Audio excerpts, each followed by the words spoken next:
Jesus Christ, kid, where are your manners? Can't you see we have company? Now pipe down, Earl said. He turned back to the officers. I'm sorry about that. He's my wife's kid, Toby. Sorry, Earl. I slipped myself between the kitchen hutch and the wall in order to eavesdrop on the conversation between my stepdad and the policeman. I also wanted to see if they would maybe handcuff him and drive him away forever. The two girls were named Roxy Nicholson and Sienna Marks. They rented a summer house over on 7th Avenue with a bunch of sorority girls from Temple University. Their roommates called us when the two didn't come home last night. Witnesses say that they were last seen walking towards Kings Beach. That's their blue VW parked across the street, the female officer read from her notepad and pointed outside the window. I'm sorry, officers, but I ain't seen him. I've been in the house the past few days with my wife, Nora. She hasn't been feeling too well because of her allergies and stuff. So if there are no more questions, I would like to get back and check on her in the bedroom. Earl spoke with concern in his voice. I knew it was just an act that he was putting on to benefit the policeman. I needed to get to Mommy. I snuck down the hallway without being noticed. I stopped at the doorway to my bedroom when I noticed the door was hanging by a thread from its hinges. My toy chest had been thrown across the room. My trucks and matchbox cars were scattered everywhere. The curtains were ripped down from their metal rods and thrown onto my bed, along with the dirty screen from my window. The whole scene reeked of Earl Quipple. I heard something coughing in Mommy's room. It sounded like she was crying, too. I gently knocked on her bedroom door. Mommy, can I come in, please? She didn't answer. I started to worry, so I did what any concerned child would do, and I entered without permission. The bedroom floor had dirty clothes and beer cans thrown everywhere. The odor was unbearable. The windows were all closed with the shades drawn. The television was on the Discovery Channel talking about a horse farm somewhere in Texas that doubled as a kennel for homeless canines. I think it was called Rough Trots or something like that. I couldn't stand the horrible odor anymore or the unfavorable heat any longer, so I turned the air conditioner to cool. Toby, turn that off, she ordered. Mommy was buried somewhere underneath a pile of unwashed clothes and her black satin comforter. Are you all right, Mommy? I was going to make you some lunch. Do you want some grilled cheese? And I paused and couldn't speak another word. It felt like Rodney Michaels had punched me in the gut again. I pulled away the comforter far enough to see her battered face. Both of her eyes were a deep purple. The left one was completely swollen shut. Her lower lip still had some dried blood from where she must have bitten down too hard, trying to avoid Earl's attack. She had a noticeable red ring around her neck that just about covered the tiny burn marks. I looked closer as the tears were building within me. The red blemishes were handprints, and those were cigarette burns on her neck and chest. They had begun to blister, and some even oozed a disgusting pus. I couldn't hold back my tears any more. As the floodgates opened, I abruptly exited the bedroom. The police officers were on the front porch when I re-entered the living room. Without missing a precious moment, I spoke. He is lying, sir. I saw him with the two girls yesterday. Shut the fuck up, you little prick, Earl screamed at me. He went so far as to lift his hand above me, ready to release it across my face. Had it not been for the metal handcuffs that were quickly snapped around his wrists, he may have succeeded. The two police officers escorted my stepdad to the awaiting vehicle outside. Earl glared back at me as the male officer lowered his head into the police cruiser. It filled my stomach with a sense of fear and disgust. I knew that I had done the right thing by exposing Earl's lies, yet I couldn't shake the feeling of satisfaction mixed with regret. I knew Mommy would be very upset with me for what I had done. She could never see the wrong in her new husband. I was always the sole witness to his ignorance, infidelities, and idiocies. When I would try to talk to her about things, she would just ignore me. I missed my pop-pop more, especially during these times. He would have sat and listened to me, then offered some good advice. He would never have let Earl treat his only daughter in the manner that he had been getting away with. Damn you, Alzheimer's! I shouted from my front porch. The overcast skies above started to darken, and Toby could hear a slight rumble approaching. Then a loud crash orchestrated from behind him.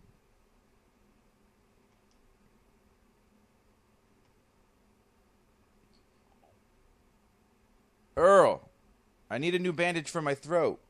Where the hell are you? She hollered. Mommy was stumbling down the hallway and knocked the ceramic figurines that we made together clear off the shelves.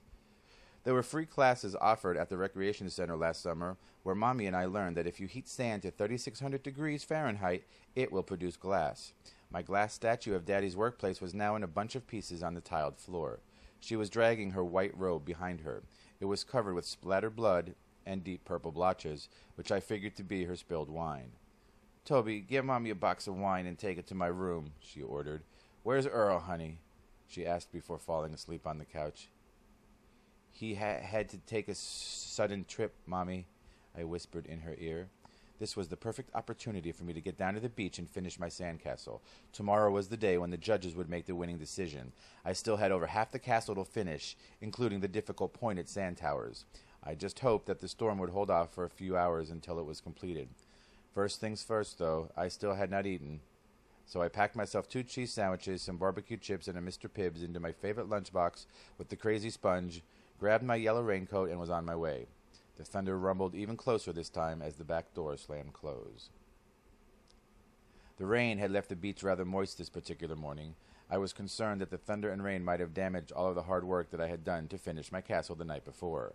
I jumped out of bed, put on my clothes, and went to wake up my mom, who was still asleep on the living room couch.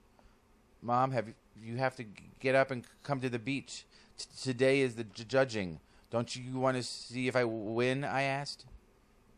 "Toby, what time is it?" "It's 8 o'clock. Come on and get up." "Oh, sweetie, I have to get to the police station and pay Earl's bail," she said with a yawn that reeked of cigarettes and cheap Merlot. "There was some sort of a mix-up last night. The police thought that Earl had something to do with the disappearance of some local girls." She laughed. "No, Mom, you promised," I screamed at her. I picked up her cell phone when I heard the chime alerting her to a new email. I could feel myself getting hotter every second that I knelt beside her. The message was from him. It read, "Where the hell are you, Nora? Get your ass down here. Now." My blood was boiling and my entire body was on fire. I picked up the cell phone and went to throw it across the room when it dissolved like sugar in my hands. It turned to sand. "What the?" Mom shrieked. I turned back and went to grab her. "Don't touch me, Toby. How did you do that?" She huddled herself in the corner of the couch. I pushed myself up from the floor using the glass coffee table. It dissolved to sand when I grabbed hold. I was afraid to touch anything. My head was pounding. It was like a pianist was performing a solo concert in my brain. I was shaking uncontrollably, just like on the beach the other night. I was scared. So was my mom, but she was afraid of me. I don't know what's wrong with me. I hate you and what you've done to me. This is entirely your fault. I hate you." I cried and ran out the front door, which caught fire with my grasp. "Toby!" my mommy yelled. "Toby," the winds whispered. I couldn't stop the tears from escaping. I cried all the way to the beach. I skated along as the sand turned to slippery glass beneath my heated feet. I was a freak. I had to stop and regain my composure before I frightened all the beachgoers and sightseers along the beach. There was a sand dune just ahead of me. I remembered what Pop told me about how I should be one with the sand. I sat down and spoke to him. I knew it was him calling me through the winds and watching over me and Mommy. "I love you. I'm going to win this competition for us, Pop," were my final words to the man who saved my life. I could hear the woman announcing the judging would begin shortly. I gave the sand dune a final hug. I'm still not sure if I was crazy or not, but I swore I heard it tell me that it loved me too. I darted from my position alongside of our entry. I was sweating. I think it was due more to my nerves rather than the hot sun. I kept a smile on my face despite the fact that I wanted to scream. Where was my mom? She promised to be with me when I win. "Young man, are you Toby King?" "Yes, ma'am, I am," I answered. "Did you build this marvelous display of beauty and craftsmanship all by yourself?" Without a moment of hesitation, I proudly announced, "I had a lot of help from some very special members of my family." I could feel the sun's rays beaming down on me like a spotlight on the star of a Broadway show. "Well, it is very unfortunate that they are not here to share this moment with you." She lifted the giant gold trophy in front of me. "Congratulations, Toby King. You are Briar Bay's 2011 Sandcastle competition winner." She handed me the trophy and leaned into my ear, whispering, "You really are the king of the castle." "Earl, no, please, don't do this to Toby." I swung around and saw my stepdad barreling right for me. My mommy was being dragged from behind the drunken ex-con. She had both arms wrapped around his shoulder, trying to stop him from getting to me. "Get the hell off of me, Nora," hollered Earl. The way he was shaking her off of him made Mommy look like a rag doll flapping in the wind. Her body was lifted up and down from the sand with every angry footstep that Earl took. "The little shit has to man up to his actions," he finished. The sand started to swirl and rise with his threatening words. "That's right, Toby, it's just you and me, boy." Earl finally escaped Nora's clutch. She fell to the ground crying into the sleeves of her bloody white robe. "Leave her alone, Earl, or I'll kill you," I heard myself saying. The voice that resonated from within me belonged to a much older man. The voice continued to speak through me in an angrier tone. "Why don't you come and fight someone who is a more suitable opponent instead of my wife, you white trash son of a bitch?" "Stephen?" Mommy asked. She raised her battered face to see if she was imagining things. The glaring sun caused her swollen eyelids to leak a thick yellow fluid. She pulled a damp Kleenex from her pocket and began to dab at the painful tumor when the agitated sand surrounded her and gingerly lifted Nora into the air. Her body suddenly began to feel a familiar sense of safety and relaxation. It was the same pleasurable feeling she would experience when her late husband would hold her in his arms. "It is you, darling. I have missed you so much," she whispered. Nora King, caught amidst an erupting sandstorm, was carried to safety by her departed husband.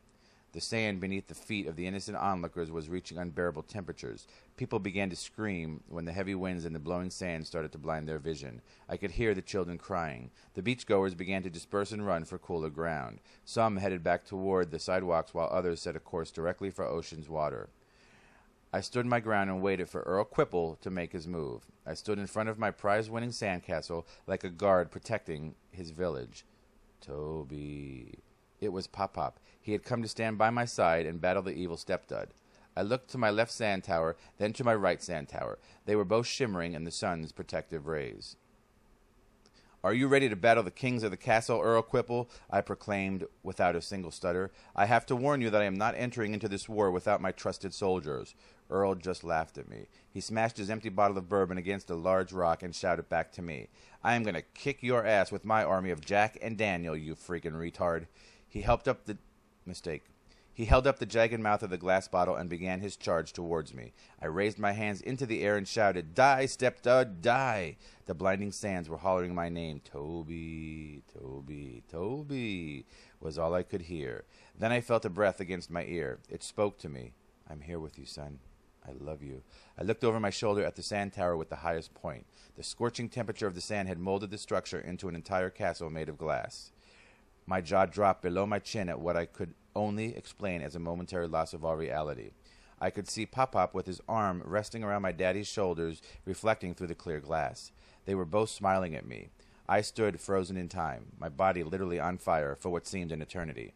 I had brought them home for one final war, the war on Earl Quipple. He was quickly approaching me from behind. I could see his disfigured reflection mirrored in the glass where Pop-Pop and my daddy once were. I leaped out of the way. I landed safely onto the protective sand below me. Earl wasn't so fortunate. He had fallen face first into my sandcastle, his head bludgeoned by the sharpest point of the tallest tower. It entered through his mouth full of rotten teeth and exited through the top of his bald head, just above his right ear. I saw no blood. It would have ruined my winning sandcastle, I laughed to myself. The winds began to decrease to a comfortable breeze, and the sand settled down to its former self. I noticed a flimsy metal beach chair that had washed ashore. It was buried in the sand near the dunes. I ran over and retrieved it from the wet sand. It made a funny suction noise when I finally pulled it free. I would use the broken pieces of the chair as the baton that would orchestrate the demolition of my creation. The sun was shining brightly again as I approached my sandcastle for the last time. I just stared at the tall glass tower that was now home to its first eternal prisoner, named Earl Quipple. I could see Stepdad's reflection in the crystal-like glass that was now glimmering with many shades of the rainbow. He was screaming for me to release him from the glass prison. I was only too happy to oblige his final wish. "Whatever you want." I looked around to be sure that no one was listening, then continued. "Asshole!" I screamed as loud as I could. I took the metal leg of the chair and, like the conclusion to the perfect symphony, brought it crashing down upon the sandcastle constructed together by the three kings of Briar Bay. The end.